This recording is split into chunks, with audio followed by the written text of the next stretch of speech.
In 2014, Europe found itself completely surrounded by crises. To the east, there was the crisis in Crimea and the conflict with Russia. To the south, ISIS rose and added to the general chaos that resulted from the Syria war. And even closer to hand in places like the Balkans, the situation looked less stable than it did beforehand. So it was a year which put enormous pressure on the European Union, and it took a while for Europe to rise to the challenge. But what we saw towards Russia was a remarkable amount of cohesion, the imposition of a sanctions package of unprecedented sanctions against a major power, which was quite surprising for people who know how divided Europe has been traditionally because of history and geography and economic interests on Russia. The other really interesting change in 2014 was about who leads Europe.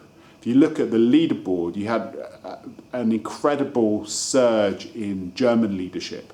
Germany has been one of the top performers in our scorecard for a number of years, and we saw the important role that Germany was playing on economic and financial issues reflected in a bigger role on foreign policy issues quite early on in the scorecard.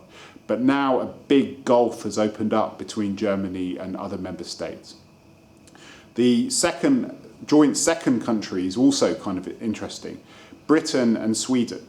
Britain, a country that is gripped with internal doubts about its European future and a very destructive debate, still managed to play quite an important role on a whole range of different issues, although sometimes domestic politics led to Britain playing a slacker role, such as on the border controls in the Mediterranean, where Britain refused to support the Mare Nostrum and other missions. And Sweden emerged even higher on the leaderboard table, punching way above its weight, partly because of the really important role that it played on Russia and on the Eastern Partnership framework. At the other end of the spectrum were the slackers, and who knew that Malta, little Malta, would emerge as the biggest slacker on European foreign policy issues.